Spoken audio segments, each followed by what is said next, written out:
क्रूर सिंह चंद्रकांता को ही किडनैप करने निकल जाता है, जो कि कहीं और भिजवाया था, और वहीं से पूरा खेल बदल जाता है। नीरजा गुलेरी का डा डा डा डा डा डा डा डा डा डूम डूम करके वो जो पूरा एकदम बैकग्राउंड था।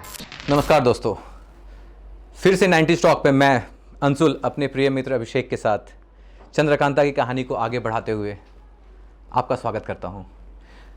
हाँ अभिषेक, तुमने वो जो लास्ट एपिसोड में एक बात बोली थी, तुम अपने फेवरेट एपिसोड के बारे में बात कर रहे थे। मतलब चंद्रकांता का तो वैसे सब एपिसोड मेरा फेवरेट ही है, लेकिन इस दर्शकों चंद्रकांता को समझने के लिए आप तो एपिसोड देखेंगे ही, हो सकता है हमारे बाद बैक टू बैक, और एक एपिसोड आपने देख लिया तो आई एम श्योर आप पूरे के पूरे लगभग 140 एपिसोड पर ही डीडी नेशनल ने समाप्त कर दिया था, खत्म करेंगे।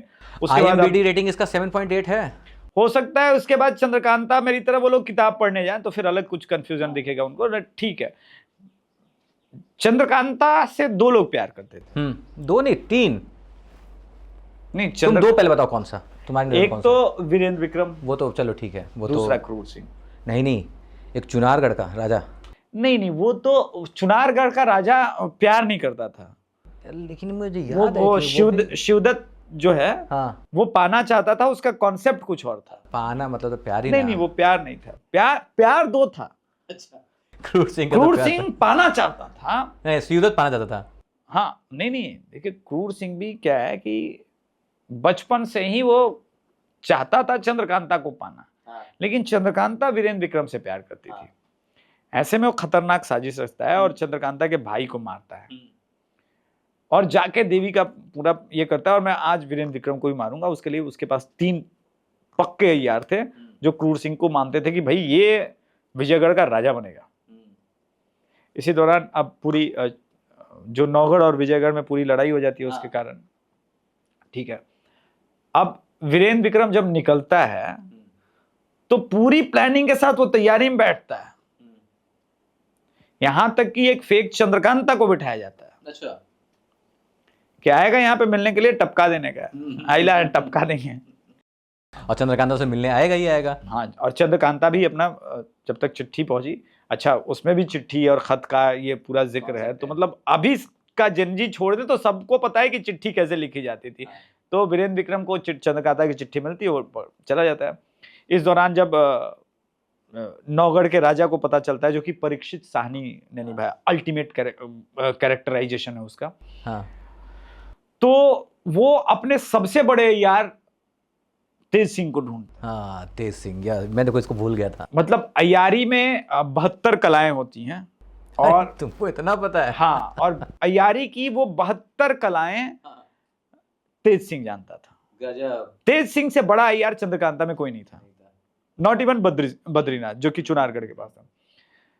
तो तेज सिंह एक पूरा का पूरा वीरेंद्र विक्रम का और चंद्रकांता का पूरा स्टोरी लाइन क्रूर सिंह के सामने तैयार कर देता है, जो कि एकदम झूठ होता है।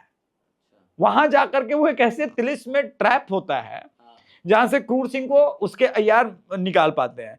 मतलब तिलिस्म ऐसे बनते थे कि एक जगह आप ट्रैप हुए तो अलग अलग हर्डल्स हैं, उनको पार करना है आपको।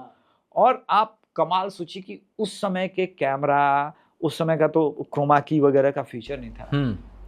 वो इतना खौफनाक और आपको रोमांचित कर देता था। खौफ तो था ही कि अब क्या होगा, बट ये जो अब क्या होगा का वेटिंग पीरियड को जिस तरह से हैंडल किया गया, वो एक साथ 6 एपिसोड का वो सीरीज था, इतना रोमांचक बना गया कि चंद्रकांता की पॉपुलैरिटी वहीं से पीक हो गई। इसको मेरे को फिर से देखना पड़ेगा। मतलब तुमने ऐसा बोला तो भाई गजब का था। मैं बोला ना कि उसी दौरान वो उसी सीक्वेंस में वो गाना है कि ऊपर अंबर नीचे धरती, और फिर तेज सिंह का भाई मारा जाता है उनको बचाने के चक्कर में, जब पता चलता है, क्योंकि तेज सिंह कहीं और व्यस्त होता है। फिर तेज सिंह इस पूरे रहस्य से पर्दा उठाने के लिए, जो चंद्रकांता की स्पाई थी और ये दोनों मिलकर के क्रूर सिंह के उस एक स्पाई को और क्रूर सिंह के पूरे षड्यंत्र को बेनकाब कर देते हैं। तब तक 30-40 एपिसोड निकलता है, और क्रूर सिंह चंद्रकांता को ही किडनैप करने निकल जाता है, जो कि कहीं और भिजवाया था, और वहीं से पूरा खेल बदल जाता है। गजब। मतलब ये स्टोरी, अब यहां से अब आप समझो कि 30-40 एपिसोड के बाद अब आप निकलोगे चुनारगढ़, और चुनारगढ़ में अगले एपिसोड में जब आप बात करोगे तो मैं पहले दर्शकों को बता दूं, नहीं, अगले एपिसोड में नहीं, दर्शकों को ना चुनारगढ़ के ना थोड़ा सा बताओ। आप और हम पहुंचे उससे पहले वहां पर एक विद्वान मौजूद है। वही विद्वान के साथ साथ एक और अय्यार की भी है। नहीं, अय्यार तो बाद की बात है, कोई आने वाला है चुनारगढ़ में, इसकी भी वो गणना कर देता था कि सूर्य और नहीं, लेकिन अभी नहीं बताना है। शनि की नहीं, मैं बस नाम बस नहीं बस बता बस रहा हूं। यहीं वो तक छोड़ दो। गणना करके बता देता था, अरे चुनारगढ़ में कोई और आने वाला है, यहीं तक, बस यहीं और तक वहीं छोड़ पे कहानी भी खत्म होती थी।